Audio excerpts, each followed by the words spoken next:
Hi again, it's Jason from Fraser Valley Rose Farm, and today I want to talk about signage and labels for plants. Now, of course, I'm taking this from the point of view that I'm running a backyard nursery, so mostly what I'm going to be talking about is selling signage here, but just to get out of the way for some of my other viewers who have seen these in my videos before, this is the plant tag that I use around the yard to label my stock plants, the ones that are going to be in the garden. I don't know if you're going to get a good view on that, but I'll give you some close-ups as well. This one is engraved for me by a local engraver, so if people have asked me, do I make these myself? No, I don't. I looked at that option, and what I found is that if you want to go get yourself a CNC router or some other engraving equipment, it's a bit of expense and it's also a bit of a learning curve for you. So I'm sure it can be done. I'm sure you can buy this Romark plastic. It's UV resistant plastic and you can engrave it yourself, but I found it easier and better to go through a local engraving shop or a trophy shop that already does this work and was able to do it for a pretty reasonable price. The ones I really want to show you how to do yourself though is this kind of thing, and I've shown you this before in my selling plants at the farmers market video. That's this kind of sign here that I use to describe the whole variety. And I also have another tag I want to show you here that you can format yourself and print on your own printer. This is a waterproof durable label by Avery that I put right on the sides of the pots, and that's been my solution for how I identify the pots individually. Because this is a bit of a deeper dive into the topic of labels and signage for a backyard nursery, I will be comparing these to some of the commercially available alternatives and show you what those look like and the pros and cons of that as well. Well, working on my plant tags for next year is not the worst way I could think of to get out from the cold and do some indoor work. In making these tags here, I've kind of erred on the side of formatting locally and printing at small scale rather than going for a professional type solution. I want to explain that to you a little bit because I do have some industry experience, and what I found is that tags, unfortunately, are a pain for everyone. Generally, smaller nurseries like me or backyard nurseries, you start out with a small scale solution like I have here, something you print on your own printer or something you do at home that takes very little equipment and it's a high cost per print. But you can customize it and you can just print what you need, which is a big feature because if you end up holding on to tags in large quantities, that becomes the next problem. A lot of middle-sized nurseries or medium nurseries, as they scale up, what they start doing is they start ordering tags in larger quantities at a lower cost per print. What they end up doing, however, is because they're expanding, they're growing in their inventory, they end up buying these in a big bulk per year, guessing how many they're going to grow or sell or be able to, and warehousing them and keeping them in a safe spot because they're kind of an expense until they need them, and then marrying them back up with the plants. And that whole process of keeping, warehousing, finding, and then marrying them up with the plants becomes a big thing. I did a tour of one of the larger nursery producers in the nation, actually in the US, while I was down there, and as I was taking the tour, I asked the guide, well, what do you do about plant tags? And she shook her head, and I knew immediately that we understood each other. It's just a pain, whether you put them out with the plants at the time of production, whether you hold off until shipping and then try to connect them up then and have the staff label them at that point. Either which way, you end up with this warehouse somewhere, this poorly functioning warehouse somewhere where you're keeping thousands of tags, and eventually when the mismatch becomes apparent between what you ordered and what you were able to produce, you have to make a decision to throw some of these away. So it's not good at the medium size, and then when you get to the larger sized nurseries, the very biggest guys, they actually go back in the direction of us smaller producers. They start producing their plant tags in-house. To my mind, and from what I've seen in the industry, you can break up the tags into their different functions. The first category I'm going to talk about is production tags. Now, production tags is what you take records of as you're producing the plants, and so that when you're out in the field looking at the plant, you don't mix them up between, you're moving a crop from here to there, you don't mix them up together, you don't mix the varieties. That can be something as simple as writing up a tag like this. You've seen me write them by hand as I do propagation. Or it can be a more complicated machine printed tag. What I've kind of fallen across here is that the second tag that I want to have is the one that sells the plant or identifies the plant to the customer on the pot.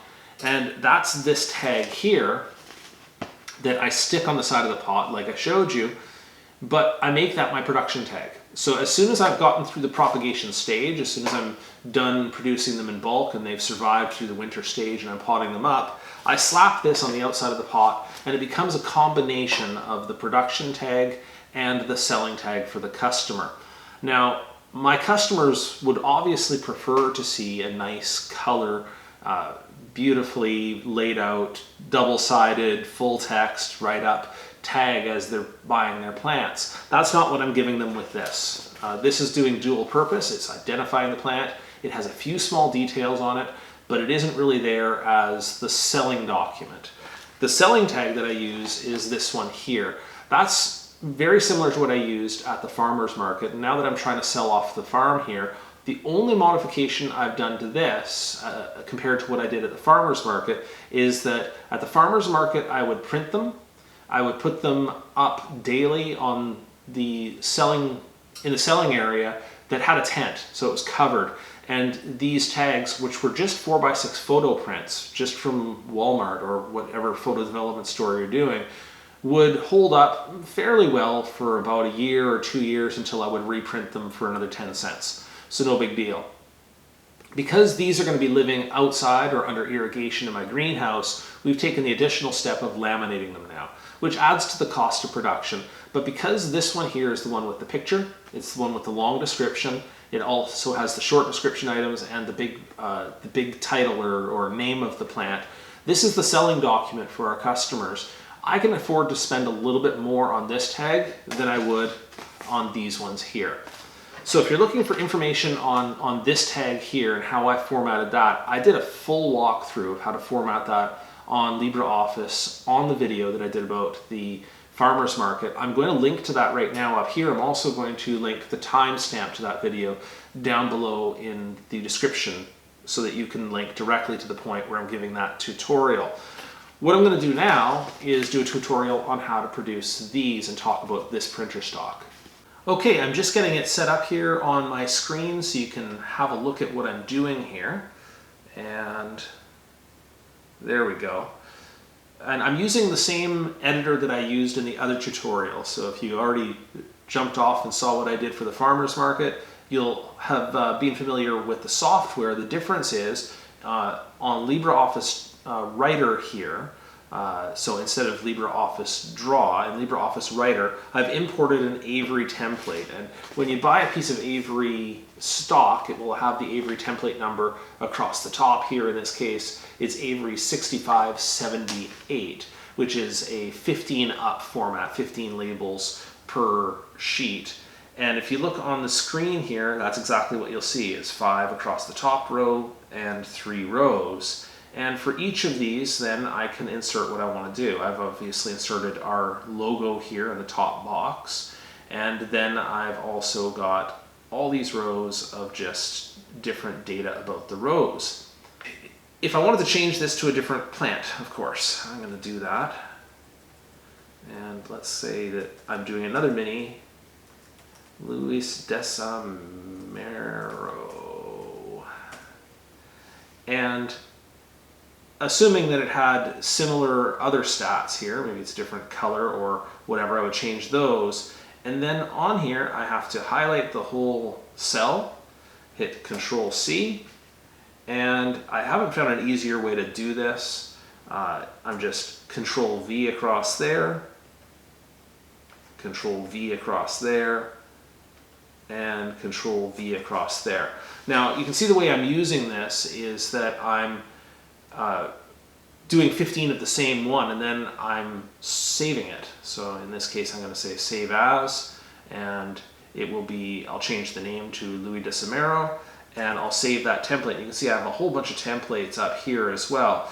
The way I've done that, I'm not printing one tag for one pot, I'm printing 15 tags at once, And then Lisa has this file folder in the back here where we file those, and that way if I use up 6 or use up 8, then I just have the rest in the filing system. And because it's only one sheet at a time really that we're storing, I'm okay with that. But then if I have to print more, I can come back onto the software here and then just go ahead and open documents and load the one that I need. Now, more information about this stock. Well, I'm paying about, I think it's about 6 or 8 cents per tag when you calculate it out, which sounds like a lot when you really think about it. You can buy color tags for not too much more than that if you're willing to go with stock color tags from a supplier. This, however, keeps me in the position where I can print everything as I need it on the farm site, rather than having to order a minimum of 100, minimum of 1,000, minimum of 2,000, and then store them and stock them somewhere. So that's why I really like this option a lot better, at least at my stage of growth, than ordering a whole bunch of commercial tags in and then storing them until I need them. The other thing that I will say about this is that if you this template, I'm formatting it and I'm printing it directly on my Brother multifunction printer. Now, the Brother printer that I have is just some cheapy thing. I bought it for, I think, 120 bucks at Staples on special. It was no big deal, but it's a workhorse. I buy the toner and drums, not the manufacturers, but the third-party toners and drums. So the cost per print is just super low. Almost negligible when it comes to this. Every print that I'm printing obviously is 15 per page, so whatever it is, a cost per page, which is super low, I'm getting a super deal on the printing. And you have to think about that a little bit, is that when you start looking into labels, and this is what I wanted to say here, maybe I'll navigate to a different site here, is you start looking through these catalogs of printers and so on, and you'll find that many of them are in that range of, hang on, the better printers are in that range of, 3,000, 5,000. I've seen them go for as high as 10,000 for a printer. If you don't want to go for a high volume printer like that, you can go even for a smaller printer and you can get something for $800 or $900. But then you have to count in the fact that as you do that, you're going to be having to pay not just for the printer, but you have to pay for the thermal transfer ribbon, which actually is a bit pricey, and you have to pay for the stock, the plastic stock that you're buying at the same time. So once you combine all of those things in, it actually can turn out to be quite a lot. So this, for me, is a investment-free option. All my full investment is limited to what I'm buying for the labels themselves at about $60 a box for $750. So it gets me into it for very, very cheap. I'm using free software. I'm using my own printer, which has a very low cost per page. So it gets me going very quickly.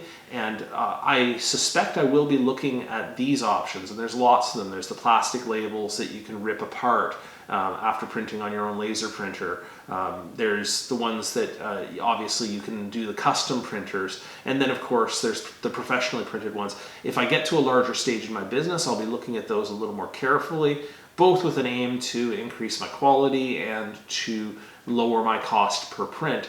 But this is one of those areas I have to just state up front. There is no free ride, there is no free lunch on this. Every advantage comes with its own sets of disadvantages, whether it's the cost of the equipment or breakdowns, whether it's the cost of the stock, whether it's the cost per print, whether it's storage and maintenance of all of those different tags that you have to pre-order. There's no good way of getting away from, it's going to cost you one way or the other.